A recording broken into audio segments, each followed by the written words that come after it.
Hey, on est de retour pour notre deuxième podcast. Au premier, on a parlé d'accès à la justice, puis surtout de justice pour ce qui touche les violences à caractère sexuel. Là, on continue un peu dans le même sujet, mais on va surtout aborder le retour des agresseurs, puis le traitement médiatique qui est fait quant au dévoilement des victimes sur la place publique. Puis, on a notre invitée avec nous qui est parfaite pour ce sujet-là, Alice. Allô. Alice Paquette. Salut. Merci d'avoir accepté Merci de venir de aujourd'hui. l'invitation. C'est gentil. Je trouve qu'on a la possibilité d'être face à une grande. Puis je trouve ça vraiment incroyable, tu sais, de pouvoir aborder ce thème-là aussi, justement avec une invitée comme toi qui a tant à apporter à la discussion. Fait que c'est très généreux. Puis je suis consciente aussi de à quel point c'est pas toujours facile, tu sais, d'accorder ce genre d'entrevue-là. C'est mieux depuis comme 2 ans là, avec le choc post-traumatique. Tu le sais, Mélanie, tu sais, j'avais des pertes de mémoire, puis j'avais de la misère à m'exprimer. Mais j'ai tellement reconstitué les événements avec ma psychologue que je suis capable de regarder avec du recul. C'est juste que j'en avais jamais de recul. J'avais jamais de répit. J'avais tout le temps quelque chose dans les médias à propos de moi, tu sais, ou des chroniqueurs, des chroniqueuses qui me nommaient dans des articles juste comme ça, ou encore à la radio. Donc ça arrêtait vraiment jamais.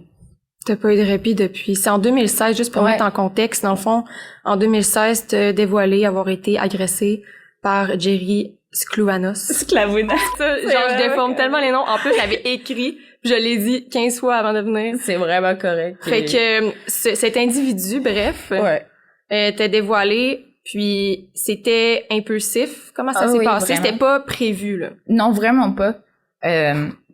J'avais refoulé ça en plus, vraiment, dans le fond de ma tête. C'est juste que il y avait une vigile à l'Université Laval en soutien aux victimes d'agressions sexuelles sur les campus de l'Université Laval. Puis, il y avait un micro ouvert à la fin. Donc, une après l'autre, des personnes venaient témoigner d'expériences traumatisantes qu'elles avaient vécues, d'agressions. C'était vraiment un espace qui me semblait sécuritaire, puis surtout j'ai été portée par leur voix. J'ai trouvé ça tellement beau. Tu sais, j'étais à Québec depuis 2 ans. Ça faisait 2 ans que j'étais initiée au mouvement féministe, puis de voir des femmes prendre le micro comme ça, puis comme crier leur douleur, puisque j'avais pas confiance au système de justice, à la police, ben là, j'y ai trouvé un endroit où je pouvais parler aisément. Puis, bref, il y a eu le micro ouvert. J'ai décidé d'y aller avec une amie. C'est sorti, j'ai dit que j'avais été agressée, puis je suis descendue de la scène, puis je me souviens, il y avait Mélanie, il y avait d'autres membres des Calax. J'ai pas beaucoup de souvenirs de cette soirée-là. Je sais que on me dit, est-ce que tu veux qu'on te raccompagne chez toi? Est-ce que c'est gros? Et là, je comprenais pas. J'étais comme, comment ça, gros? Tu sais, il y a comme 10 personnes qui sont passées avant moi. Tu sais, je suis correcte, là, je vais retourner chez moi. Je retourne chez moi à pied. C'est le lendemain, je me réveille, puis je suis comme sur tous les front pages de la province. Il y avait des médias, cet endroit-là? OK. Ouais. Puis tu réalisais pas que ça pouvait être repris le lendemain? OK. C'était tellement automatique, là, c'était... ça venait du cœur. Puis, j'ai pas pensé à la portée que ça pouvait avoir. À n'importe quel autre moment de cette journée-là, j'aurais pu réaliser que de dire publiquement qu'un député m'avait agressé aurait des impacts considérables. Puis c'est ça que je trouve qui est intéressant dans ton histoire, c'est que toi, là, parce que je me souviens très bien de cette soirée-là, je m'en rappelais toute ma vie, il y avait vraiment une ambiance où on parlait à cœur ouvert, là. Tu sais, il y avait une énergie, une solidarité. Je me souviens, c'était dans la foulée du passage à Tout le monde en parle, où on a démocratisé un peu le terme culture du viol. Fait que là, je voyais comme un peu cet élan de solidarité qui s'était tissé. Puis comme tu le disais, il y a eu tellement de témoignages, tu sais, tout aussi émouvants et frappants. Il y a eu une femme qui a témoigné, tu sais, de plus... s'est écroulée. J'avais jamais vécu ça. Puis cette énergie-là, sincèrement, je trouvais ça triste parce que c'est comme si, là où il y avait un élan de solidarité, la nouvelle a été traitée d'une façon comme si c'était ultra politique, alors qu'au final, ton histoire, c'était celle de toutes celles qui étaient là ce soir-là, tu sais. Puis j'ai trouvé ça très particulier parce que j'étais sur le côté de la scène. Puis suite à ton dévoilement, moi, on était un peu surélevé, fait qu'on voyait un peu la foule, puis il y en avait tellement des gens cette soirée-là. Puis tout le monde avait essayé de tasser tout le monde pour essayer d'aller vers toi, tu sais, qui était avec une caméra et autres. On est venu te tendre la main pour que tu viennes à côté de nous, à côté de la bannière, puis tu sais, parce qu'on le voyait, tu sais, puis je te comprends d'avoir été confuse parce que sincèrement, c'était comme très étrange. C'était vraiment pour faire la nouvelle, tu sais. 5 minutes avant le début de cette vigile-là, puis j'aurais pu comprendre comme les impacts que ça aurait pu avoir. Sur le moment, on pense pas toujours à ça, là. Moi, c'est pas la même histoire, mais une fois, durant une entrevue avec une journaliste, ça concernait pas les agressions sexuelles, ça concernait la pièce de théâtre que je mettais en scène. Puis, elle avait été présente durant une pratique, puis durant la pratique, je devais mettre en scène une scène d'agression sexuelle. Puis les acteurs s'étaient mis à rire et tout, puis c'était pas évident de mettre en scène cette scène-là. Donc j'avais éclaté, je m'étais mise à pleurer, puis j'avais dit que je voulais que ça soit pris au sérieux. Et puis la journaliste, elle avait écrit déjà une partie de son article, mais elle m'avait rappelé le lendemain. Puis elle m'avait dit que elle avait été victime d'agression sexuelle et puis que elle voulait savoir en fait pourquoi ça m'avait autant viré à l'envers. Puis j'ai dit moi aussi, tu sais, j'ai déjà été victime d'agression sexuelle. J'en parle un peu, mais je vais pas dans les détails parce que de base, c'est pas le but de l'article. Mm-hmm. Mais là, le lendemain matin, je suis à un tournage, puis là, mon cell, il arrête pas de vibrer. Non. Là, je suis comme, voyons, je regarde, j'ai plein de textos. Oh my God, je le savais pas, nanana. Puis il y a pas de nom qui était nommé, mais ça a quand même eu un impact assez majeur dans ma vie. Puis, tu sais, j'avais pas prévu ça non plus. Sur le coup, on dirait que des confidences, elle, en se confiant à moi, ça m'a comme mis dans un... Tu sais, dans ce temps-là, j'étais pas non plus habituée de dialoguer avec des journalistes. Non, tu dois dire off, on. Ouais, exactement, exactement. Ils ont besoin d'entendre le off the record puis on the record. Sinon, ils prennent pour acquis que tout est... Exact. Puis c'est ça, ça avait été le titre, en fait, de l'article, finalement. Jessie Nadeau brise le silence. Puis c'est ça. C'est pour dire que des fois, on est dans un contexte de confidence, puis on réfléchit pas, ça vient comme ça, puis c'est après qu'on réalise qu'est-ce qui se passe, là, d'avoir dit ça, là, d'avoir révélé ça, tu sais. Et je comprends tout à fait. T'as-tu pu te réapproprier cette histoire-là, tu sais? Je sais pas si t'as vécu ça aussi, mais t'as l'impression que c'est terminé, ça t'appartient plus. Bon, les gens, ils font ce qu'ils veulent avec ça maintenant parce que c'est comme si on te volait ta parole, en quelque sorte. Est-ce que t'as pu retrouver ce qui t'appartenait là-dedans? Pas à 100%. Non. Après cet événement-là, j'ai commencé à m'impliquer un peu plus pour la cause parce que là, je recevais plein de messages. Puis oui, ça me tenait déjà à cœur, sauf que là, c'est comme si j'avais entre les mains quelque chose que je me disais qu'il faut que je fasse quelque chose avec ça parce que là, il y a plein de personnes qui me témoignent ça, c'était quand même un impact qui a fait une différence, en tout cas de mon côté, puis dans mon following, dans les gens qui me suivaient et tout. Fait que j'ai pas réadressé l'agression en question. J'ai pas non plus pris la parole à nouveau pour raconter ce que j'avais vécu. Ce que j'ai fait, c'est que j'ai commencé à militer puis à soutenir publiquement n'importe qui prend la parole puis à justement essayer de faire un changement, mais j'ai pas repris le micro pour raconter ce que j'avais vécu vraiment. Puis, peut-être un jour. C'est ça, c'est ta décision. Puis au moins t'as ce pouvoir-là. Et par rapport aux personnes qui t'écrivaient, je sais pas si t'avais trouvé ça aussi difficile que moi. Sûrement que Mélanie, elle en reçoit aussi des témoignages.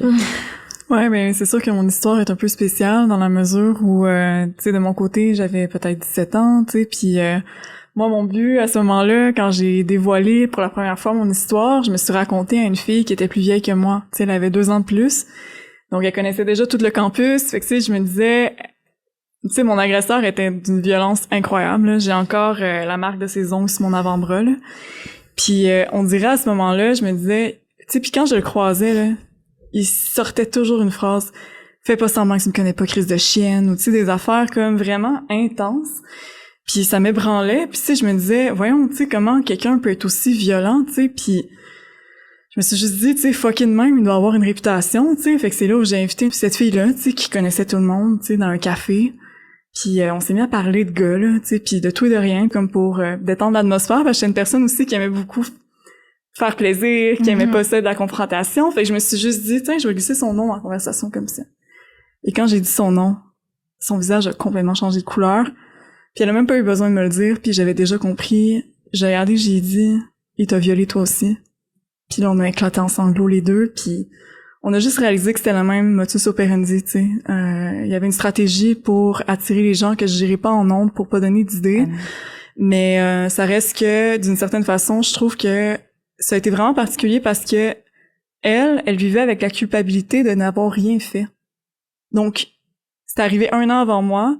Si elle avait dénoncé, elle vivait avec ce poids-là de savoir que son silence avait fait en sorte que j'ai eu à vivre l'expérience. J'ai reçu le même message il y a quelques mois.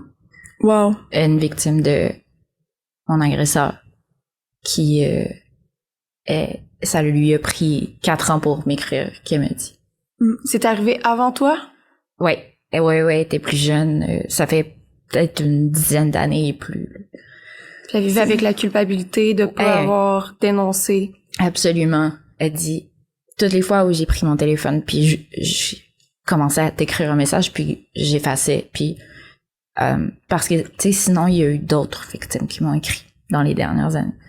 Parmi elles, c'est cette personne-là qui m'a écrit pour me dire, je m'excuse de pas avoir parlé. C'est ce qui m'a le plus chamboulé. Parce que de toute façon, peut-être que c'est le cas pour toi aussi, mais comme Mélanie a dit, des fois, souvent, ils font pas juste une victime. Ce qui arrive une fois on que... se sent coupable après, entre nous. Mm-hmm. Genre, c'est sur nos épaules à nous. Ça devrait pas, parce que c'est pas évident. On le voit, justement.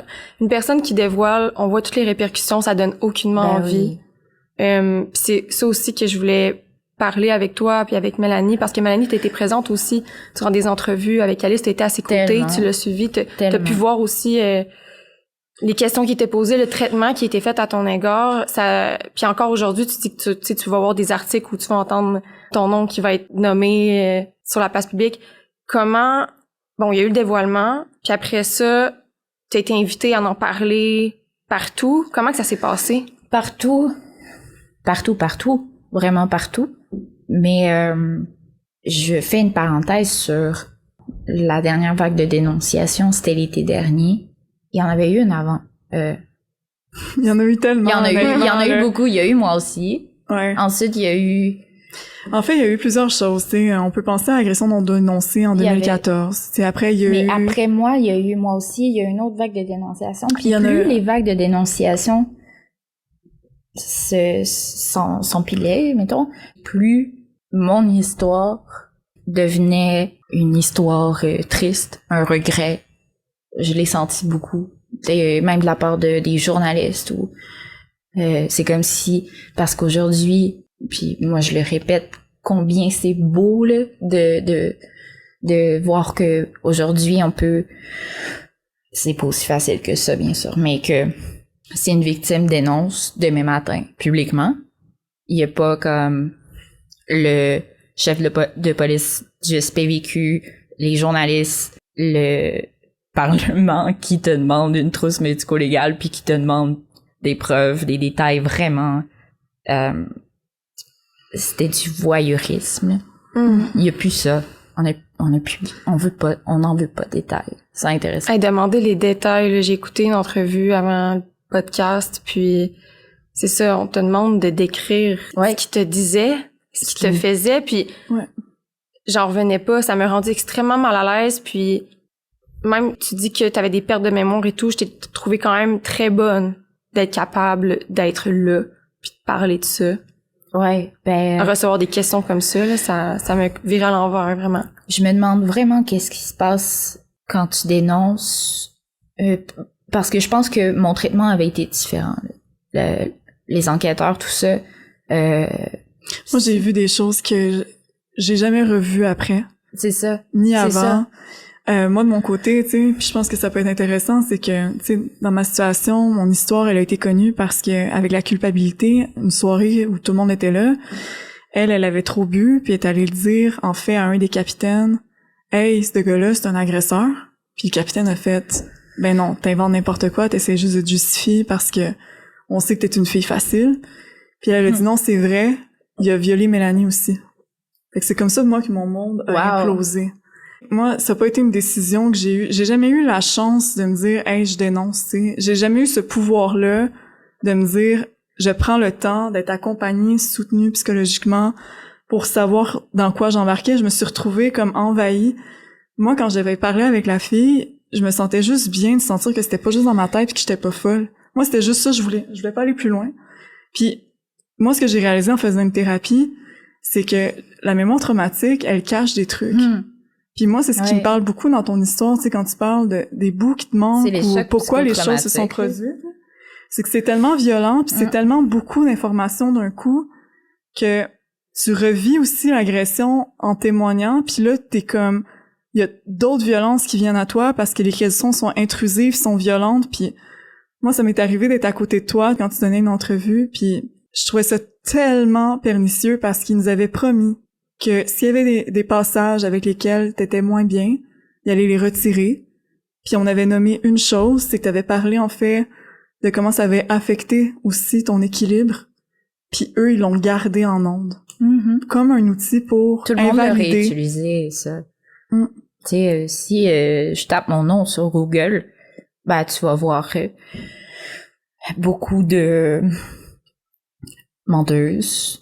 Tu vas voir pute aussi. Il y a aussi beaucoup de chroniqueurs ou peu importe qui écrivaient ou disaient que j'étais mêlée, pauvre petite.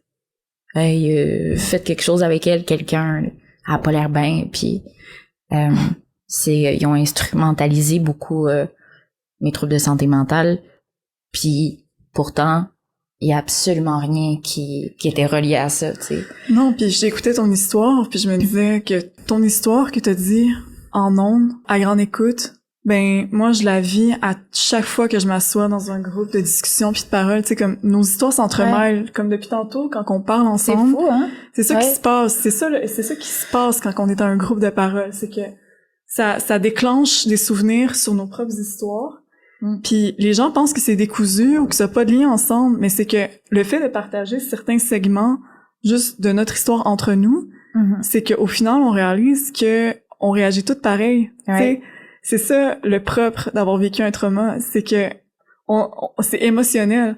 Puis là on vit la même émotion, puis là on est capable de se suivre les unes les autres, puis il y a des gens qui vont pas voir le lien de tout ce qu'on se dit, alors que nous, on le ressent parce qu'on est habitué de ces espaces-là, où on s'exprime. Puis, tu sais, quand je t'écoutais, puis que j'étais assise à côté de toi, moi, j'étais surprise parce que je comprenais pas avec la froideur et l'insensibilité de cette journaliste-là, comment elle pouvait manquer d'autant d'empathie, alors que pour moi, tu te dévoilais comme on le voit tellement souvent dans ces groupes-là de parole, là. C'était une télé-réalité, encore plus grande que Occupation Double, genre. C'était un feuilleton auquel on pouvait assister en direct, tu sais. En évolution aussi. Ah ouais, c'est ça, t'ouvrais la télé pis t'étais comme, qu'est-ce qui se passe, là? Il y avait tout le temps quelque chose. Ouais. Si c'était pas le travail du sexe, c'était la santé mentale. Si c'était pas ça, c'était les contradictions dans mon témoignage. Si c'était pas ça, ben c'était un humoriste. Si c'était pas ça, il y avait tout le temps quelque chose. Ben non, il y a eu la conférence de presse, il y a eu celle des polices, il y a eu ça finissait jamais. Fait que après ça, je regarde derrière moi. Je trouve ça triste d'avoir échoué tellement de sessions universitaires, puis j'ai perdu beaucoup d'années dans la consommation, puis dans je lui offre beaucoup de douceur à cette Alice-là parce que je sais pas comment un être humain, puis j'ai écrit ça hier aussi sur Instagram, comment un être humain peut survivre à ça. Sa fille, elle vit la même affaire. Ça finit jamais. Jamais, jamais, jamais. T'as une province au complet, là, qui... Des menaces de mort, là, pis des appels téléphoniques dégueulasses, pis... Ça a pas de bon sens. Puis là, Safia, c'est arrivé... Elle a dévoilé en 2018, si je me trompe pas. Non, non. L'événement est arrivé en 2018. Oui. Puis elle l'a dévoilé cet été en juillet. Exact. Puis depuis... Est-ce que t'as remarqué qu'il y a eu une évolution depuis ce que toi t'as vécu? C'est fou. C'est incroyable. Mais je le voyais pas avant cet été. J'avais... Pour moi, quand on me disait... Avant cet été, si quelqu'un me disait « Alice, t'es tellement courageuse. Ah, Alice, t'es tellement forte. » Mais je voulais rien savoir. Là. J'étais comme... J'ai tout gâché. J'ai fait honte à toutes les victimes, puis pour moi, c'était ça. C'était juste ça. Mais moi, je trouve ça terrible ce que tu nommes, parce que c'est quelque chose qui était dit beaucoup, tu sais, dans l'espace médiatique. Ouais. C'était nommé même par des féministes très connus. Puis ça, je trouvais ça d'une violence incroyable, tu sais, parce que, tu sais, je pense qu'il y a une chronologie à faire aussi de la séquence des événements, là. Ouais.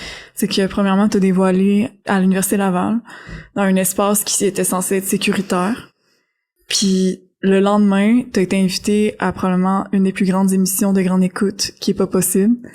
Puis moi, je t'avais suggéré, parce que tu m'avais dit, je sais plus où donner de la tête, mon téléphone, c'est rendu que c'est mes amis d'enfance de l'école que j'ai perdu de vue il y a 10 ans qui sont rendus à se faire demander des détails sur mon histoire. Ouais. Je fais quoi? Ah oui, c'était une chasse là, à l'information qui appelaient ma famille pour savoir comment je payais mon loyer, puis ça avait pris des proportions là. Parce que c'est un homme politique?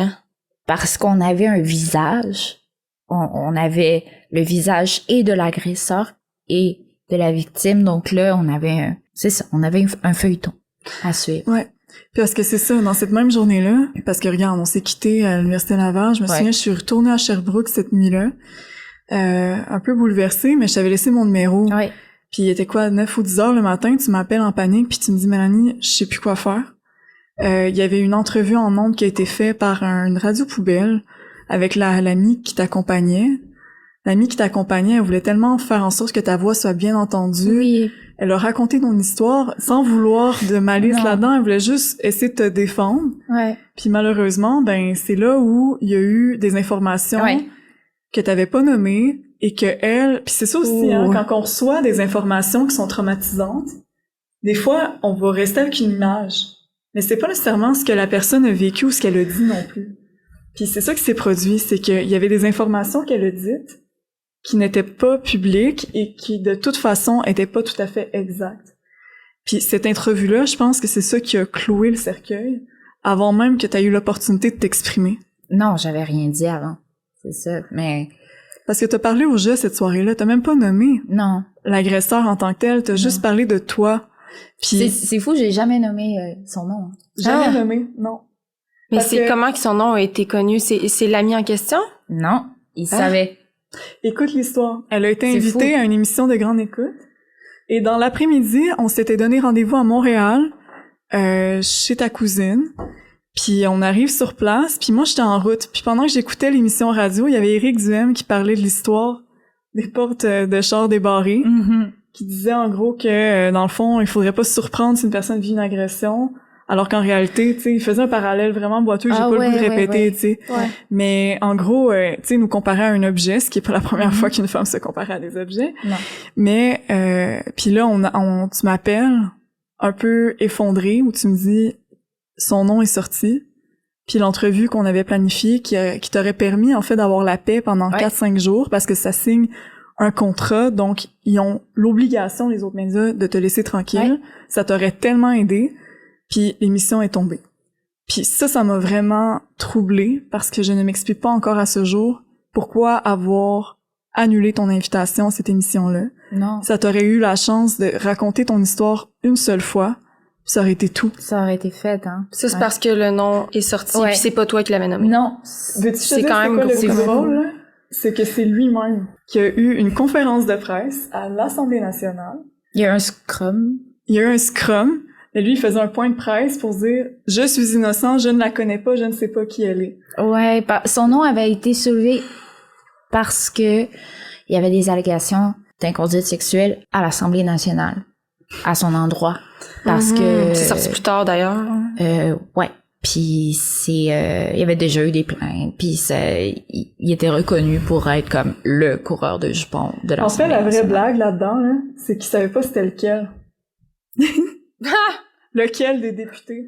Honnêtement, là, il y a eu une période de crise, là, puis je le sais parce que j'ai eu des échos de ça. En fait, il se demandait c'était lequel de toute la gang. C'était Puis là, lequel qui apparaît parmi tous les agresseurs là-dedans. Là. Ouais, c'est ça qui est beau. Wow. Puis il y en a un autre qui est sorti au même moment, mais ça a été étouffé dans les médias. C'est drôle. Puis c'est sorti 2-3 mois plus tard, puis là, il y a eu un accident de cheval, puis on en a plus jamais entendu parler. Donc, les médias ont vraiment une responsabilité là-dedans, là. Puis, quand je demandais aussi s'il y a eu du changement, trouves-tu que les médias, maintenant, ils sont beaucoup plus respectueux envers les victimes? C'est vraiment pas les médias. En fait, ça a tout à voir, puis ça a rien à voir. C'est que ils participent au message qui circule, puis ils rapportent ce message-là. Le message avant, c'était vraiment considéré comme aberrant, puis c'était quelque chose de mal de dénoncer publiquement. C'est encore considéré comme ça, mais aujourd'hui, il y a vraiment des termes qui ressortent plus, tu sais, elle a eu le courage, elle a pris la parole avec force, et tu sais, il y a ces termes-là qui sont davantage soulevés, mais moi, c'est vraiment la réception de la population qui me fascine. J'avais jamais vu ça. Je me disais, mais j'aurais dû attendre genre dans 4 ans. Tu sais, si j'avais dénoncé cet été, tout aurait été différent. Puis j'ai eu cet été, c'est comme je me suis effondrée vraiment. Ça a duré quelques semaines là, à pas aller bien. Puis tu sais, ça fait 2 ans et demi que j'ai pas bu, mais j'avais recommencé à consommer d'autres choses. Puis j'étais plus là. J'étais comme ok, c'est vrai que je suis passée au bûcher. C'est vraiment ce qui est arrivé. Cette expression-là a été reprise dernièrement pour parler de Marie-Pierre Morin. Ouais, ça, c'est... Ben non. Oui, c'est ça. Moi, ce qui me fâche de ça... J'allais dire le monde à l'envers, là, mais c'est vraiment comme des termes qui ont été repris, là, dire que... Il fallait que je sois sur l'aide sociale, puis que, genre, elle a des millions dans son compte. On peut-tu lui slacker le bûcher? Mm-hmm.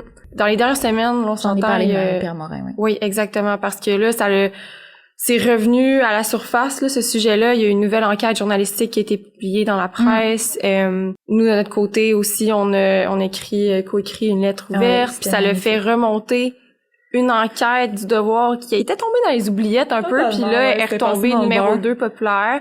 Fait que ça a ramené à la surface la discussion. Ça a pas été évident non plus pour Safia, là, on s'entend, là. Puis t'as pris la parole, t'as fait une vidéo, puis c'est ça, t'as pris la parole aussi pour parler que tu savais c'était quoi. Ben, à chaque fois, aujourd'hui qu'il arrive des choses, je me dis, je vais faire une petite vidéo. Une vidéo tranquille. Parce que t'es quand même sollicité beaucoup, c'est ça aussi. Je réponds pas à rien ni personne, je fais juste faire des petites vidéos sur mon compte, puis là, je parlais parce que Marie-Pierre Morin elle dit, je vais 4 fois par semaine chez les alcooliques anonymes. Elle parlait de son rétablissement. Elle parlait de deuxième chance. C'est des sujets importants. C'est gros. Puis, tu sais, moi, ça fait 2 ans et demi, j'ai pas bu. J'ai fait des alcooliques anonymes assez longtemps. Puis, il y a l'amende honorable, qui est une étape, probablement l'étape la plus importante dans ton processus de rétablissement, où est-ce que tu dois te présenter devant les personnes qui te causaient du tort pour demander pardon, puis la regarder dans les yeux. Puis, c'est pour ça qu'elle a dit ça, regarder dans les yeux, parce que moi, ça me faisait peur. Oui. Ça me faisait dire... il me semble que... Mais moi, elle me fait peur tout court, cette personne-là, Oui. mais ça, c'est un autre chapitre là, qu'on moi peut pas aussi. aborder. C'est une personne qui est prête à faire beaucoup de choses pour se retrouver devant un écran. Et je trouve ça assez perturbant. Ouais, puis je pense que, tu sais, malheureusement, c'est ça, il y a un écart entre ce qui est possible de dire, dans la limite de ce qui est légal pour nous de le faire, et ce qui est dans l'espace public.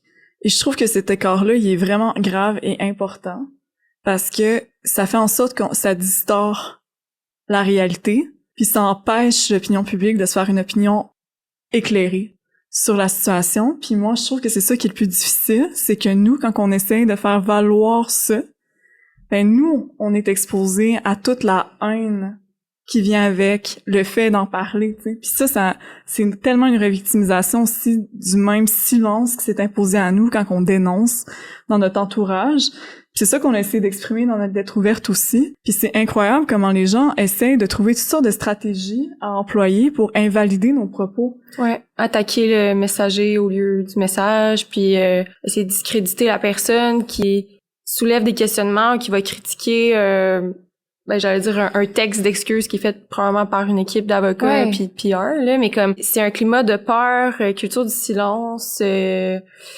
c'est quand même troublant. Puis on parle de Marie-Pierre Morin, mais c'est quand même, tu sais, c'est pas la seule qui a écrit un long statut où est-ce qu'on sent justement qu'il y a une équipe derrière, où il y a mention d'alcoolisme, de toxicomanie, de problèmes personnels. Les événements dénoncés en particulier ne sont pas adressés. Puis comme Mel a dit, en tout cas, je sais pas si tu parlais des raisons légales aussi, eux aussi ne peuvent pas avouer parce que là, ça reste quand même, c'est d'autres criminels, là, donc d'avouer, d'adresser les événements, ils peuvent se faire prendre en cours. Mais c'est ça, il y en a quand même quelques-uns qui ont pris la parole publiquement pour tâter le terrain pour revenir. Il y en a que ça a été fait sur YouTube, parce que c'est ça aussi, la dernière vague, c'était pas seulement, il y avait des personnalités publiques, mais c'était de tous les milieux. Ça l'a permis à c'était pas juste des personnalités de parler. publiques aussi. Ouais, exact. Puis ce que je trouve important de nommer, moi, il y en a je vais faire un retour clair, là. Richard Martineau qui disait en ondes, elle a quand même pas violé personne à ce que je sache. Ça, je trouve que c'est excessivement provocateur et très violent comme posture. Parce que non seulement ça vient complètement minimiser et banaliser ce qui est déjà, selon moi, assez grave, tu sais, pour être nommé, le fait qu'elle ait juste eu aucune considération d'adresser le racisme, pour moi, ça, encore maintenant, je trouve que c'est tellement une représentation parfaite d'à quel point le fait qu'il n'y ait pas eu non plus comme toute cette espèce de branle-bas de combat non plus pour essayer de dire que... Tu sais, puis moi, ce qui m'a beaucoup fâché là-dedans, c'est de se dire, « Hey, regarde, délibérément, elle disait que ça se passait uniquement dans les bars et en contexte d'intoxication. » Alors que l'enquête du Devoir qui est sortie et qui a été 2e cette semaine démontrait que non, ça se passait aussi au travail. Ça se passait au travail, donc on parle de deuxième chance, puis Patrick Lagacé l'a soulevé. On parle de deuxième chance. Ben, dans n'importe quel bureau, en tout cas on l'espère, tu te fais avertir une fois. Après, tu fais en sorte que ça arrive plus, tu sais. Ça c'est une deuxième chance. Ben, elle l'a eu, elle s'était fait avertir. Marie-Pierre, déjà. Donc, je sais même pas pourquoi on soulève cette question-là de deuxième chance. Puis c'est ça aussi qui est intéressant, c'est d'analyser comment ces stratégies-là de communication sont employées pour faire taire, en fait, les mouvements de dénonciation, pour faire taire les survivantes, pour faire lancer un message que voici ce qui se passe, vous allez être salis dans l'espace public, juste si vous montrez votre solidarité. Tu sais, on nous a accusé de tellement de choses cette semaine. Tu sais, on nous a dit qu'on était jalouses. Tu sais, moi, je suis absolument jalouse de cette réputation-là. Tu sais, il y a eu comme plein de choses comme ça qu'on voit pas non plus quand c'est des hommes qui débattent dans l'espace public ou qui c'est des hommes qui emmènent des enjeux. De l'autre, tu sais. Non, puis moi, je tiens vraiment à te féliciter aussi, Jessie, tu sais. Puis je l'ai fait cette semaine quand j'étais allée à Denis Lévesque, là. Ouais, merci. Ça m'a vraiment touchée. Moi, j'en reviendrai jamais parce que j'ai passé plusieurs années à être incapable de parler après ma dénonciation. Puis les personnes qui ont la charge mentale, émotionnelle d'en parler publiquement, de soutenir publiquement les victimes, c'est un débat émotionnel, ce sont des questions émotionnelles. Je le sais que, par exemple, quand je vois ou j'entends Mélanie parler publiquement, puis quand je t'entends ou je te lis, je sais que quand les moments où t'écris ces textes-là, les moments où tu tournes les vidéos et tout ça, c'est des moments difficiles, puis tu le fais quand même, tu sais. C'est ma manière de canaliser. Ah ouais. Ouais. Je disais justement à ma thérapeute que c'est vraiment en moi, j'ai ce feu-là en moi de vouloir changer les choses. Quand je trouve qu'il y a quelque chose cloche, je peux pas juste en être consciente puis rien faire. Puis on me conseillait de prendre ça relax, tu sais. Et c'est comme si, tu sais, je l'ai quand même fait, mais c'est ma manière de canaliser en fait cette colère-là. Cette colère, parce que je trouve ça normal d'être indigné, de ressentir de la colère quand on voit des choses comme ça, quand qu'on voit des injustices puis de la violence. Puis c'est ça, on dirait que moi c'est la façon que j'ai trouvée pour survivre, c'est de canaliser, parce que sinon je pense que j'imploserais de l'intérieur. J'ai beau relaxer, j'ai beau méditer, faire du yoga, m'entraîner, genre il y a plein d'autres façons. Ça reste que même si je vais pas super bien, puis là je conseille pas aux gens de faire ça, c'est vraiment moi ma façon de dealer avec ça, tu sais. C'est ça aussi que je trouve beau, c'est qu'on est toutes différentes, tu sais. Moi, ce qui fait en sorte que je décide de continuer de persévérer, c'est que j'ai un don, tu sais, pour ce qui est de communiquer ou vulgariser des choses, tu sais. Puis je pourrais un jour peut-être raconter comment c'est venu à moi, mais ça reste que le fait d'avoir été mise au silence tellement longtemps dans ma vie, là, puis de là avoir l'opportunité d'élever ma voix, puis que moi je trouve ça dur de juste me dire hey sérieux, genre dans ma vie en ce moment, j'ai pas le goût de gérer une tempête. Tu sais, je pourrais juste me dire hey sérieux, c'est pas ma bataille. Tu sais, puis il y a beaucoup de monde qui me le dit souvent, arrête de te mettre de tous les combats, puis je suis comme mais tu sais, je peux pas laisser ça passer, tu sais, c'est inacceptable. Puis c'est tellement un discours public dangereux de laisser ça passer parce que ça va venir détruire tous les faibles acquis qui ont été obtenus ces dernières années avec les vagues. Si on laisse juste les chroniqueurs habituels prendre le monopole du crachoir puis essayer de imposer finalement une image qui est pas exacte.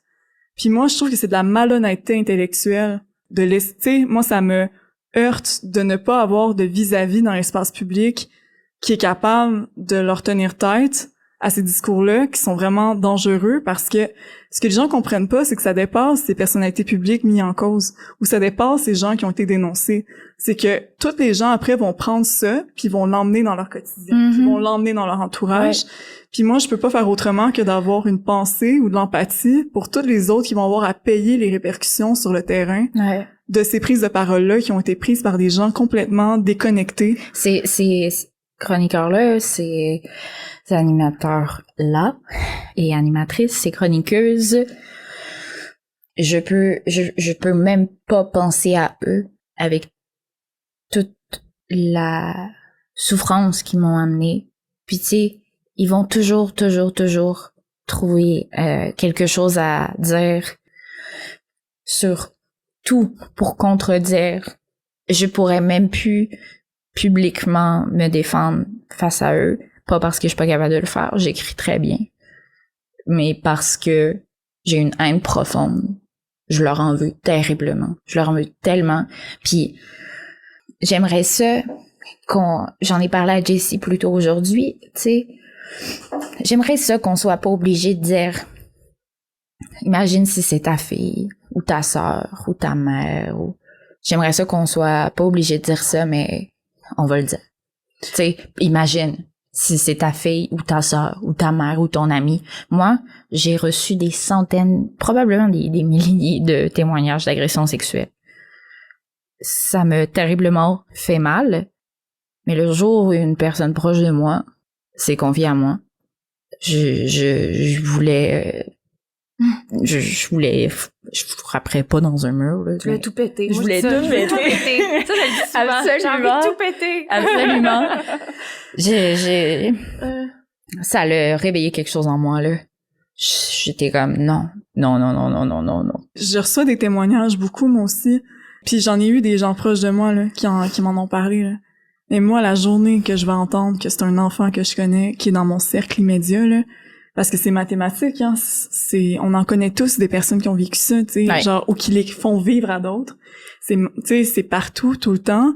Puis moi, c'est ça qui me heurte, en fait. C'est de me dire, comment tu peux être aussi insensible? Tu sais, c'est tellement manqué d'humanité, je trouve, de se positionner contre quelqu'un qui a pris tout son petit change. Tu sais, moi, en tout cas, je vais toujours Parce que moi, j'en ai soutenu beaucoup, j'en ai accompagné beaucoup qui ont fait leur dévoilement sur la place publique. Je sais c'est quoi les nuits blanches, les cauchemars, tu sais, comme ne pas manger, ne pas dormir, être complètement bouleversé avant, pendant, après, des années plus tard. Puis je comprends pas comment, avec une asymétrie aussi facile dans l'espace public, ces gens-là, là, on écoutait une entrevue qu'ils ont fait à deux, là, puis c'était que du vide. Il y avait rien de concret, puis ils reproduisaient exactement ce qu'on dénonçait, qui était de faire des référents à la religion pour, tu sais, il est en train de nous présenter comme si on était les nouvelles curés de je sais pas quoi, là. Il y a comme un délire dans leur tête. C'est vraiment malhonnête. Vraiment. Ouais, vraiment. On dirait qu'il y a pas une lecture des articles puis des enquêtes qui sont sorties. Des non? heures qu'on a investi aussi pour dénoncer ce réflexe-là, de toujours recourir, tu sais, parce que les gens... qu'on dit qu'on se fie aux faits, en fait, de pas dire n'importe quoi, tu sais, d'avoir quand même une certaine rigueur avant de s'exprimer. Puis le travail accompli, tu sais, comme la référence qu'on fait, c'est que moi, je pense qu'on vit dans une société qui, malgré le fait qu'on s'imagine laïque ou qu'on s'imagine ailleurs, il reste qu'il y a beaucoup de préceptes religieux et de, tu sais, moi, j'étais flabbergastée d'aller lire les commentaires de qui n'a jamais péché lui lance la première pierre, le pardon, tu sais, puis avec des espèces d'extraits de Bible dans des commentaires, tu sais, par rapport à ça, puis je me disais de revoir des chroniqueurs après dire que c'est nous qui venons comme évangéliser le Québec avec nos affaires. Oh. Tu te dis wow, t'as peu là, c'est parce que nous on dit justement que c'est dangereux de recourir à ces référents-là parce que j'ai pas ça passer par mon Dieu, écoute, c'était flagrant là, moi puis Jessie, on s'est même fait une bande de screenshots de commentaires religieux juste pour c'est une forme de gaslight aussi là. Ouais. Juste comme ils utilisent ça au lieu d'écouter là, tellement de techniques de manipulation. Ben même pas de mais moi je suis absolument certaine, genre je mettrais ma main au feu, que si demain matin, j'allais bruncher avec, mettons, Éric Duhaime ou Sophie Durocher, on sortirait de là pis il serait genre « Yo, elle se mate, elle. » Moi, j'ai déjà eu des entrevues avec Éric Duhaime. Mais, ok, je vais enlever Éric Duhaime de la catégorie, finalement. Ok, non, mais... je vais prendre d'autres exemples. Ok, non, finalement. On va aller bruncher avec... Mais je pense que si j'allais bruncher avec, genre, Richard et Sophie, je pense qu'on sortirait tous main dans la main. Mais sûrement. Pas à ce point-là, mais tu sais, je pense que... On a beaucoup plus de points en commun qu'ils peuvent l'imaginer, je pense. Puis on m'a tellement déshumanisé, j'étais plutôt un personnage. Donc, nécessairement, il faut... J'aimerais ça, comme... qu'ils puissent apprendre à me connaître. Il y a un membre de ma famille une fois, je me souviens plus qu'est-ce qui s'était dit sur moi publiquement, mais elle avait dit si ces gens-là te connaissaient, jamais ils diraient ça, parce que on me prêtait des mauvaises intentions, puis pourtant je suis pleine de bienveillance. Puis la première chose à laquelle j'ai pensé quand j'ai dénoncé, c'est sa famille. Puis est-ce qu'il va se tuer? Je veux pas qu'il veuille se faire du mal, tu sais. Mais c'est ça. Je sais pas pourquoi on m'a attribué un rôle de méchante. Puis pourtant, c'est ça qui me troublait beaucoup parce que j'adhère à ton entourage qui dit que moi, quand je pense à toi, c'est la douceur incarnée. T'as une bienveillance puis une écoute que j'ai rarement eu la chance de croiser dans ma vie. Puis je trouve que c'est tellement pur. Tu sais, ce que tu dégages, tu sais, dans le sens que c'est tellement comme... Peu importe ce qui s'est passé, Alice, cette force-là que t'as, elle est demeurée intacte. Puis ça, ils vont jamais pouvoir te l'enlever. Puis ça, c'est ce que je trouve intéressant, que les gens aient la chance de découvrir Alice comme moi, je la connais, tu sais. Parce que ce que t'as apporté à notre société est tellement immense. Puis, tu sais, on a beaucoup lancé le mouvement aussi Liberté d'oppression, qui parle justement de ces enjeux-là, tu sais, dans l'espace médiatique. Eh oui, j'ai vu ça passer avec Safia. Vous pourrez m'en nommer d'autres, mais dans les exemples de père backlash médiatique, j'essaie de me trouver des noms. Probablement Dalida Awata. Maïté, qui est une amie très proche. En tout cas, je pense qu'on peut en nommer plein. J'ai l'impression qu'il n'y a pas de porte de sortie. Mais je sais aussi que, tu sais, je parlais de si les gens pouvaient prendre ça d'une manière personnelle en pensant à des proches à eux. Tu sais, moi, il y a plein de membres de ma famille qui étaient comme libérales. Puis jamais sur Terre, ils auraient pu s'imaginer un jour switcher de bord, tu sais. Puis ça a pris une dénonciation publique, puis de voir le soutien, quel parti soutenait la victime, on l'a vu, tu sais. On a eu, à part, mettons, de l'opportunisme, tu sais, je n'aimerais pas de parti ou non, mais il y a des politiciens qui m'ont utilisé, tu sais, parce que si tu voulais être un parti un peu plus à gauche et ouvert, et pas nécessairement tu prenais le bord de la victime, tu sais, puis ça faisait l'affaire de certaines personnes d'avoir des maillons faibles dans le Parti libéral pour pouvoir avoir plus de portée politique de leur côté.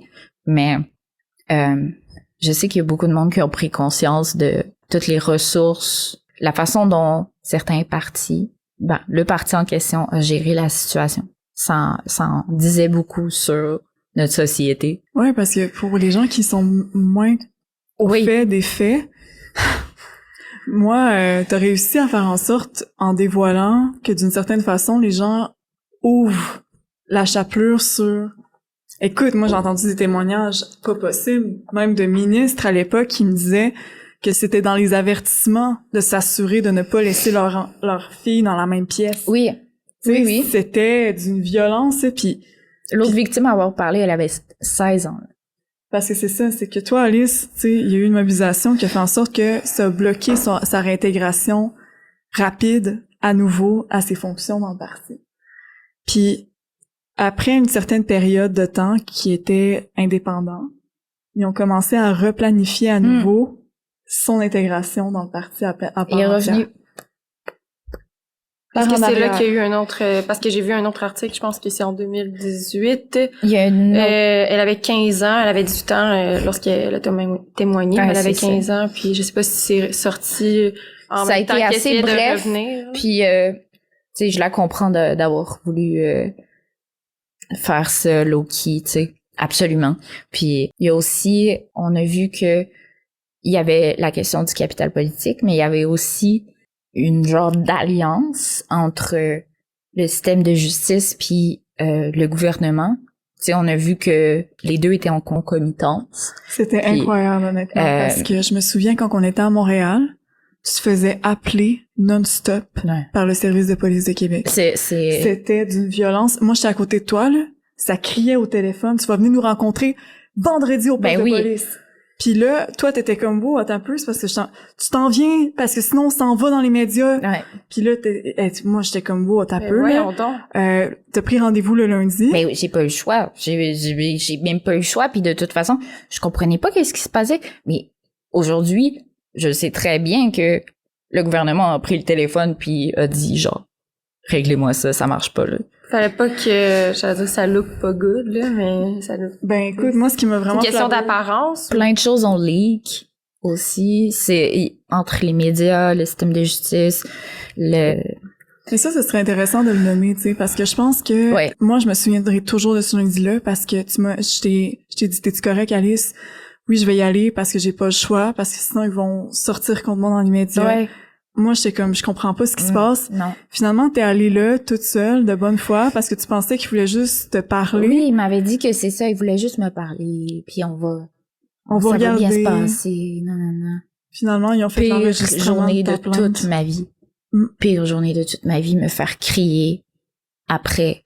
Puis tu sais, les vitres avec un miroir, avec aussi un tableau de nœud crayon. Puis là, il voulait que je dessine la chambre, puis il voulait que la télé, mettons, je dis, où la télé? OK, mais c'est pas ça que t'as dit l'autre fois. Pourquoi tu dis que la télé est là si la dernière fois t'as dit que la télé était pas là? Puis la porte, si, mettons, on se replace, là, puis il était allé vérifier les portes sont où, puis la salle de bain, puis la couleur du divan, puis... Ça va être difficile, j'ai de la misère à me souvenir mais de mon adresse chez nous. Là. Je fermais mes yeux, puis j'étais genre...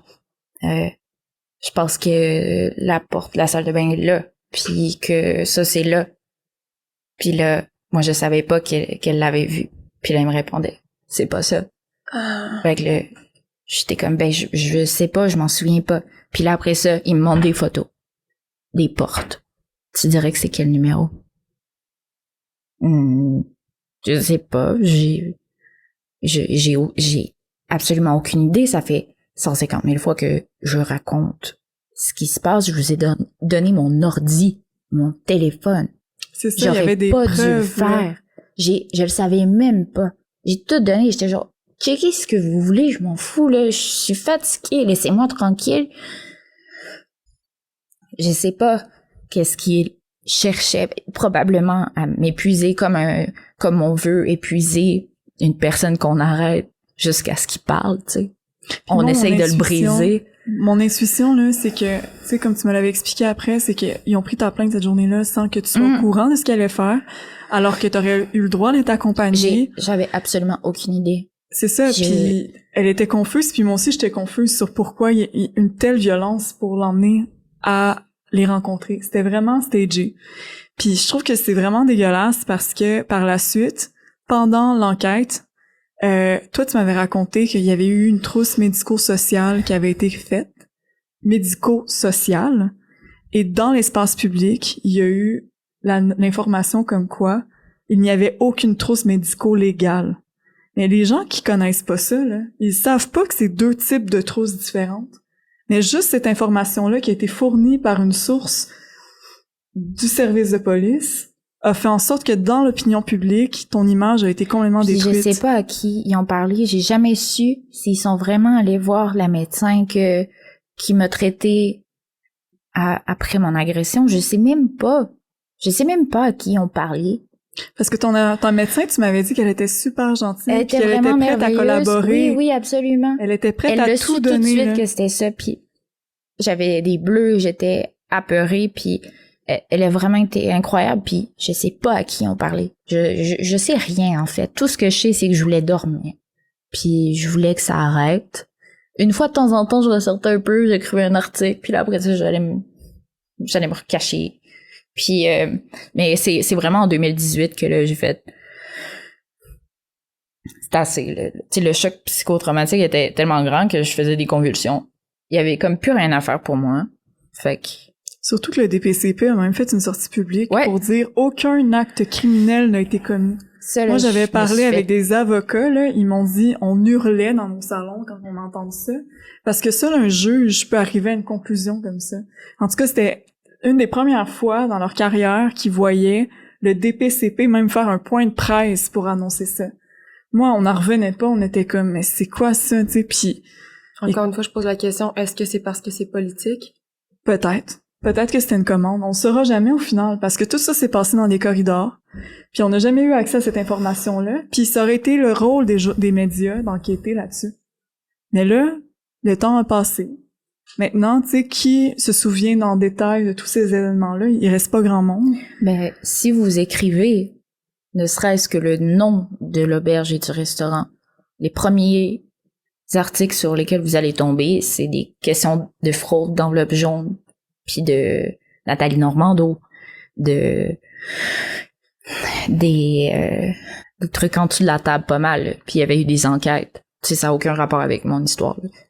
C'est séparé.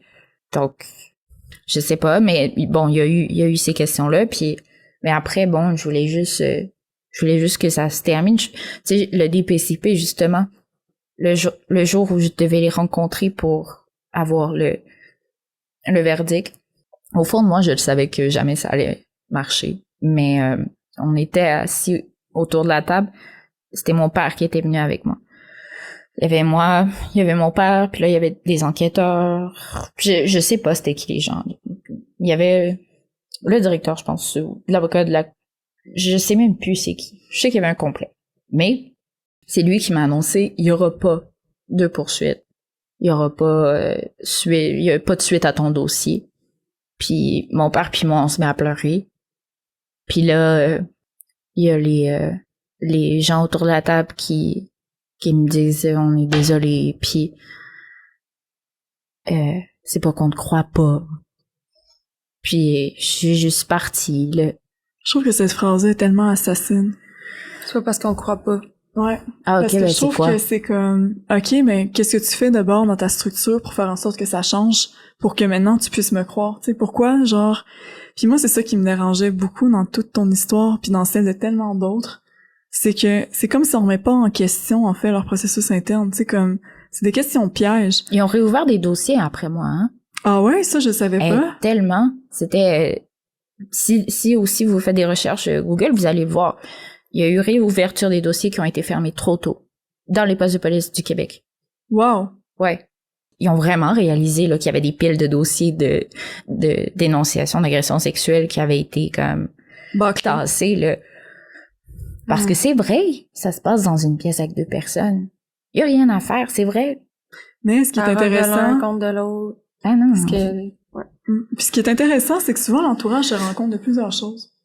Tu sais, dans le sens que il voit que toi, ton énergie, elle est décalcée, puis elle existe plus, puis que t'es morte. Puis t'as lui, que tout le monde sait qu'il a une petite réputation, genre, ou tu sais.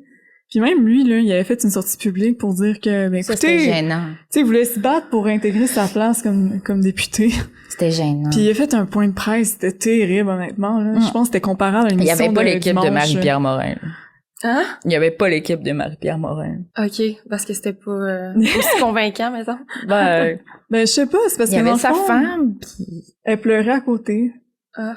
Mais tu sais, c'est parce que ce qui était triste là-dedans, c'est que, tu sais, il a dit, entre autres, essayer d'utiliser les mythes pour banaliser, puis il disait, non, mais tu sais, moi, en imparté, là, je suis un petit clown. ouais, c'est ça. Mais tu sais, moi, ce que j'ai trouvé, ça, c'était Quoi le le rapport, meilleur tu sais? comeback de toute l'histoire Ouais. de tous les comebacks. C'est que t'as eu un clown professionnel qui a rédigé une lettre ouverte pour dire à Jerry d'arrêter d'insulter son métier. Le quoi? Sérieux? Ouais. Ça, Il y a là, tellement de choses que j'ai pas vu passer, là, mon. mais ça, honnêtement, là, j'avais toujours remercié infiniment ce clown Oh. qui a step up. Parce que j'avais rarement vu des gens prendre C'est drôle. un stand comme il l'a fait cette fois-là. Merci, clown.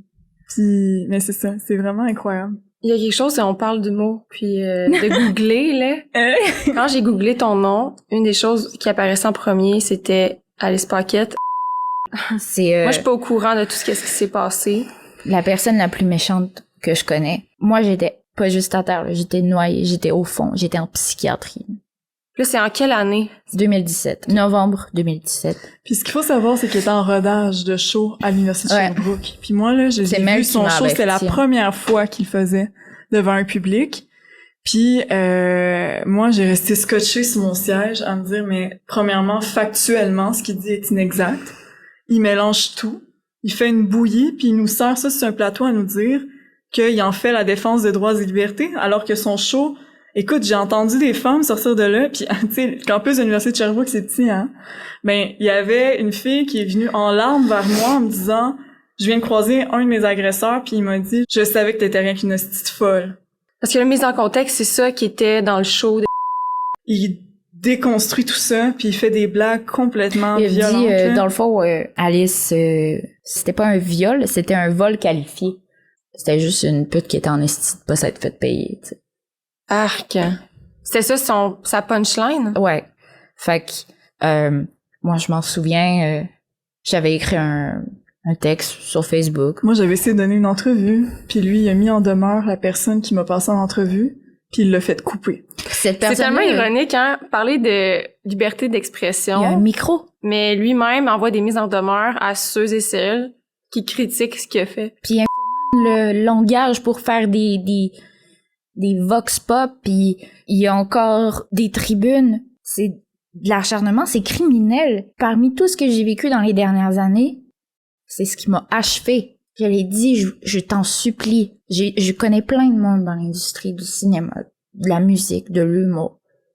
Toutes les personnes qui ont parlé à se sont fait revirer de bord. Solide à part de ça. Il voulait la dire, sa blague. C'était une question de vie ou de mort, là. Donc, il a dit sa blague. Moi, pendant des mois, j'ai été hospitalisée. J'étais pas capable de m'endormir parce que j'entendais des salles pleines rire de moi, puis de mon agression. Je pouvais pas... Tu sais, les soirs où je voyais que c'était son spectacle, tu sais, c'est ça, j'étais à l'hôpital, justement, j'étais pas ça devenait de pire en pire là, dans les médias. Là. C'était... Puis c'est ça que j'ai trouvé terrible, c'est qu'il y a eu une réponse publique, tu sais, il y a eu une lettre, entre autres, qui parlait de faire une introspection sur... Puis lui, il s'est retiré pendant 3 mois, genre, de sa page Facebook, sous prétexte qu'il avait reçu un commentaire haineux. Mais tu sais, pour vrai, j'ai lu son commentaire. Je veux pas banaliser, je veux pas minimiser, mais tu te dis, crime, quand toi, tu prends la parole publiquement pour dénoncer les agressions... Non seulement t'auras beau recevoir des menaces de mort, ton adresse IP pourrait avoir été circulée partout, tu peux avoir tes pneus crevés, y a personne qui se déplace. Lui, là, son show, là, ouais. Son show, il s'est retrouvé, là, avec escorte policière, il portait une veste par balle.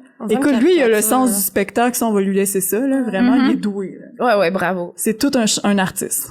Je veux juste faire une parenthèse, parce que c'est une de mes émissions préférées, puis je peux même plus la regarder. J'ai vraiment de la peine.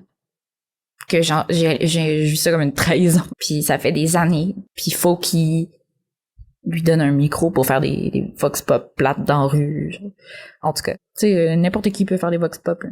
Il partait 3 ans en tournée avec ce show-là. Là. Fait qu'il pouvait pas se permettre de faire controverse. Au contraire, ça l'a aidé à mousser ses billets. Ouais. Parce que lui, il récupérait ça en disant, mais il faut aller voir mon show, là, vous allez comprendre. Là, les gens m'envoyaient des photos de leurs billets. Tiens, la folle. Ouais. Puis moi, c'est ça qui m'a beaucoup marqué. C'est ça me donne envie de tout péter. Ouais. Ça aide ma ouais. Mais c'est parce que, tu sais, on vit dans une société qui veut dénoncer l'intimidation, qui veut défendre la liberté d'expression. Puis, sauf quand ça touche les situations d'agression sexuelle. Ah là, par contre, là, c'est la loi du silence qui s'applique, puis c'est toi qui prends tous les risques, tu sais. Même aujourd'hui, d'en parler comme ça, on prend des risques de le faire, tu sais, dans le sens que c'est pas... tu sais, puis c'est ça que je trouve vraiment triste de ça, c'est que on entend, il manque tellement de voix à la discussion en ce moment, parce que les gens ont peur, parce que les gens voient les répercussions que ça a, parce qu'on tape tellement fort sur les messagers, comme tu disais en début de c'est que au final, tu sais, peu importe où on regarde, c'est très dur de rester debout, mais je pense que si on se tait, tu sais, il nous reste plus rien, tu sais, c'est tout ce qui nous reste à parler. Je pense que c'est pour ça que j'ai recommencé à parler aussi, parce que je sentais qu'il me restait plus rien. J'étais comme une chose à dire de plus ou de moins, tu sais. Fait que j'ai recommencé à prendre la parole. Avant, tout était pesé. Tout ce que je disais, tous mes mots au pied de la lettre. Mais aujourd'hui, j'ai plus de liberté. C'est vraiment puissant, je trouve, là. Ça me fait penser au segment à Denis Lévesque où est-ce que tu dis est-ce qu'on peut en parler, la liberté d'expression des victimes, des survivants, survivantes? Je pense que c'est un peu ça qu'on fait en ce moment, c'est une reprise de pouvoir, puis c'est vrai que bien souvent, ce qui nous reste, c'est notre voix. Il y a aussi les gros pions comme l'UDA ou, dans le cas de Marie-Pierre Morin en ce moment, Safia Nolin, il y a Charles Lafortune, Marie-Lou Wolfe. L'image qui me vient en tête, là, c'est comme si leurs mains, ils les mettre sur nos bouches, puis il y avait quelqu'un que je suis sur Instagram qui avait fait un parallèle vraiment intéressant parce que ses enfants sont noirs. Elle disait, OK, mais Charles Lafortune, si Marie-Pierre Morin avait fait des gags sur les personnes autistes, ça aurait mérité une 2e chance aussi. C'est un peu plus personnel, là. C'est plate qu'on doive faire ce parallèle-là, mais elle, en tant que maman d'enfants qui vivent ce racisme systémique-là, puis qu'ils vont en vivre toute leur vie, t'sais. Fait que on laisse le micro à quelqu'un qui dit des choses, là, qui... C'est tellement blessant, là. C'est tellement insultant pour tout le monde. Il y a pas assez de monde qui se soulève, on dirait. Pour moi, ça me semble être la chose la plus importante. Ceux qui lui donnent des contrats puis ceux qui lui donnent des micros. Bon, ben... Les publicitaires aussi, tu sais, parce que sans ça, elle serait pas là. Non. Dans le sens que si elle avait pas toute une équipe puis plein de gens qui sont prêts à investir, on n'en serait pas là aujourd'hui. Puis moi, ce qui me perturbe beaucoup, c'est de voir tous les autres talents et les autres voix qui se font écraser au bulldozer parce que on veut mettre une sur un piédestal alors que on remet pas en question le respect dont elle a manqué et qu'elle reconnaît avoir manqué. Moi, c'est ça qui me On parle de perturbe. respect, on parle d'agression, Ouais, de c'est racisme, ça. là. Mais tu sais, les gens, il y avait une fille sur mon Facebook qui vient de ma région, puis je la connais bien, puis là, je vois qu'elle a écrit un statut en soutien à Marie-Pierre Morin. Pas cette personne-là. Ben non. Puis là, j'étais... Tu sais, je commente plus grand-chose parce que j'ai pas envie de... Sinon, j'y pense constamment. Mais là, j'ai mis le lien de l'article de Patrick Lagacé qui parle de deuxième chance parce que j'ai trouvé ça vraiment pertinent. Puis après ça, j'ai dit, après la lecture, on pourrait discuter. Elle, ce qu'elle disait, c'est que, en fait, on n'a pas eu de discussion. Est-ce qu'elle a lu l'article? Non, elle a pas voulu. Mais elle parlait de deuxième chance. Puis elle disait, moi, toutes les fois où j'ai été saoule, puis j'ai sûrement fait des affaires pas correctes, moi aussi, puis ben ouais, probablement. Comme Les gens, du monde ils qui sont projettent saouls. ça. Ouais, ben c'est ça. Moi aussi, là, j'en ai fait des niaiseries. Genre, briser le verre préféré à mon ami parce que je danse à la table ou... J'ai fait toutes sortes d'affaires. Je suis une ex-alcoolique, quand même.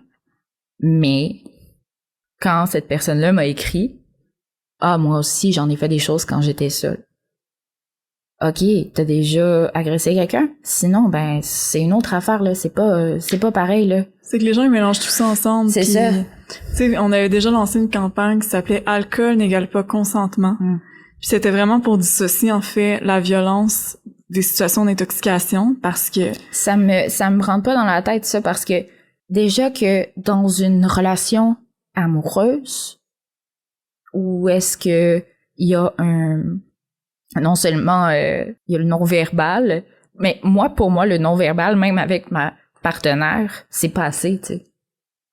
Puis même quand je buvais, je savais qu'il y avait un certain point où c'était plus une relation sexuelle.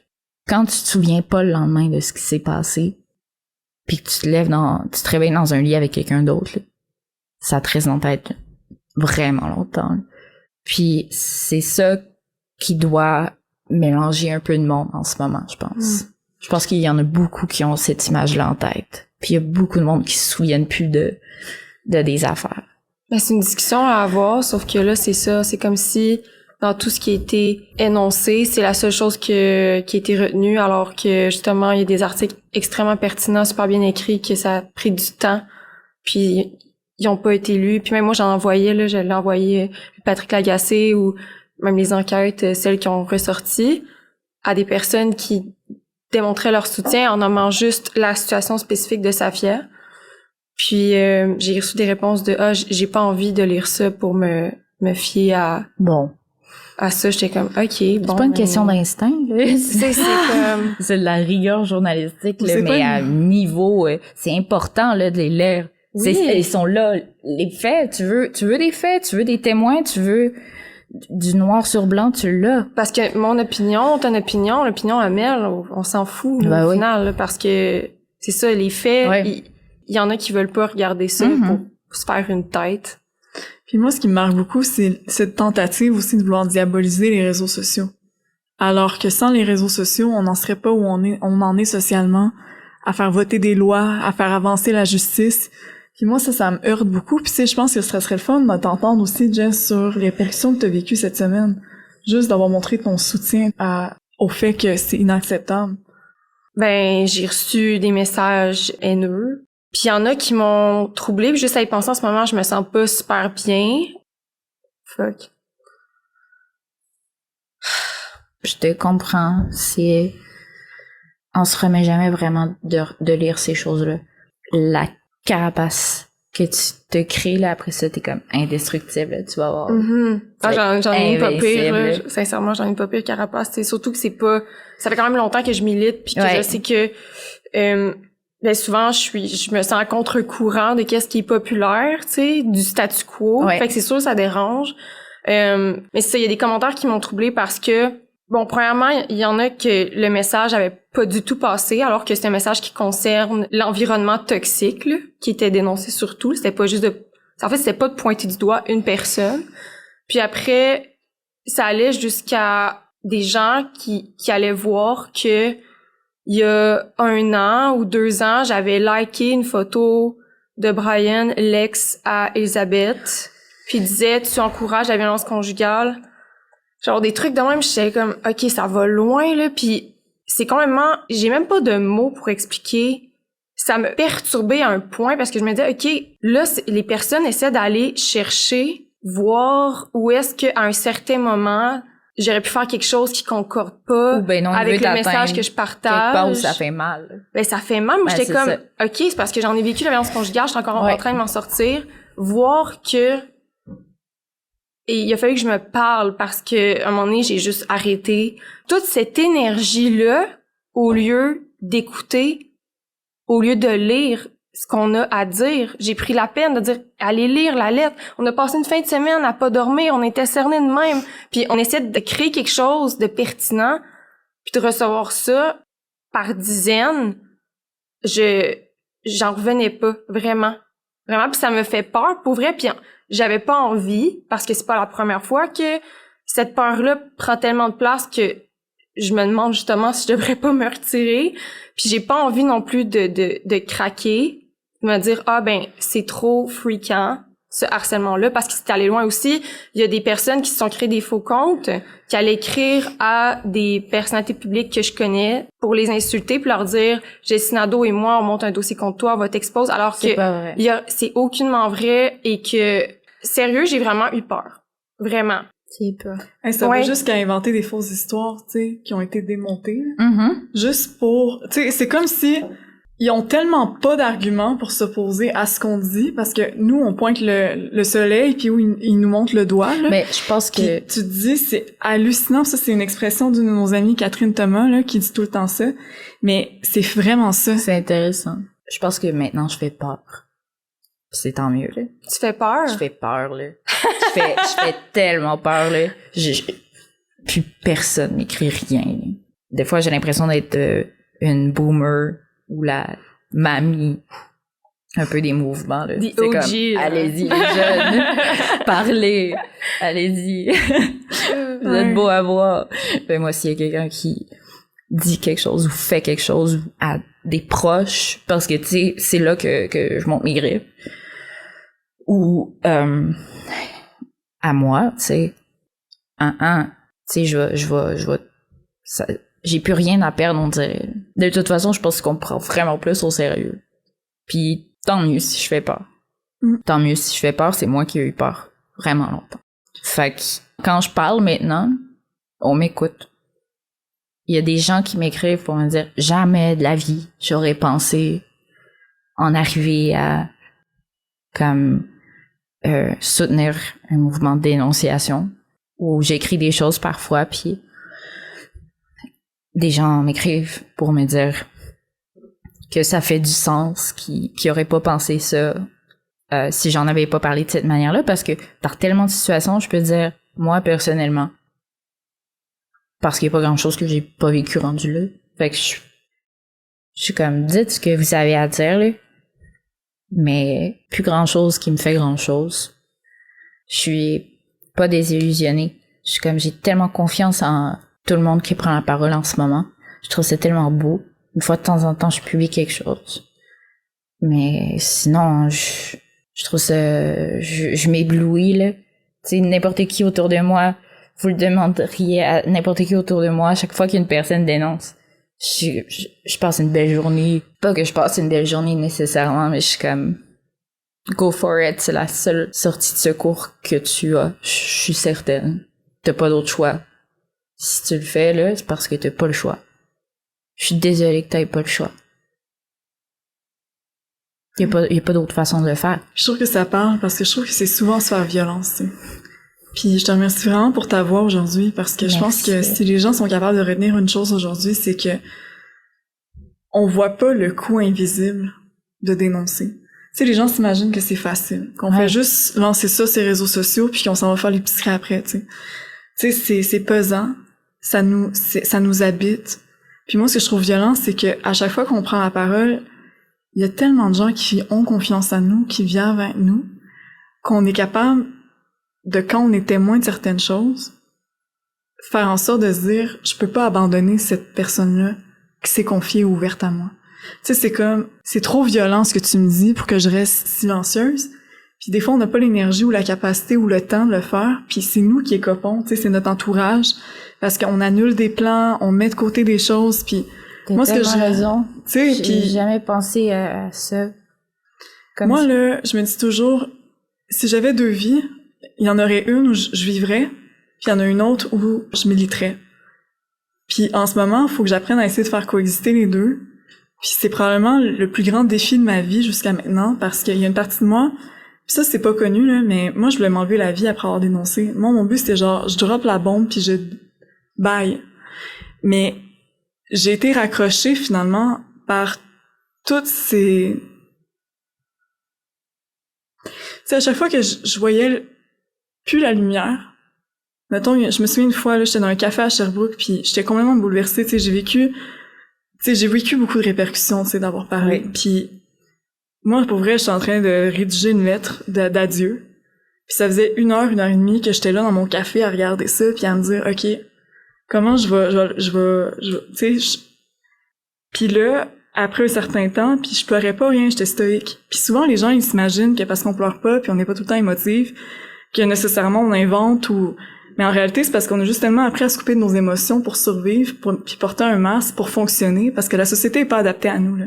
Genre, c'est nous qui sommes contraintes de tout le temps devoir fonctionner, alors que... Fait on n'a pas le choix de se couper. Puis la femme à côté de moi, après un certain temps, elle est venue me voir, puis elle m'a dit, « Madame Lemay, il y a eu une conférence que vous avez donnée une fois à ma fille, puis si aujourd'hui elle est encore là, c'est parce que vous avez pris le temps d'être avec elle 15-20 minutes, puis juste la recevoir. » Puis sérieusement, à chaque fois où je me suis dit, OK, c'est trop. Ça change tout, hein. Il y a tout le temps quelqu'un qui apparaît comme ça, comme magiquement pour me Moi dire... aussi, j'ai la même magie de mon côté. C'est plus grand que nous. On le voit pas toujours, mais il y a des graines qui sont plantées, puis ce mouvement-là est vraiment plus grand que nous. Je pense qu'il faut s'accrocher à ça pour continuer. Merci, Jessie Vraiment. et Mélanie. Ben, merci à toi, Alice. Ouais, vraiment. Merci. Ça me fait du bien de parler avec vous. Puis j'invite tout le monde à aller te suivre sur Instagram, parce que de temps en temps, comme ça, ben chill, tu fais des petites vidéos. Je parle plus de santé mentale, là, mais sinon, ouais. Puis la parole guérit, hein. Fait que, Oui. C'est à pas négliger. Oui, c'est vrai.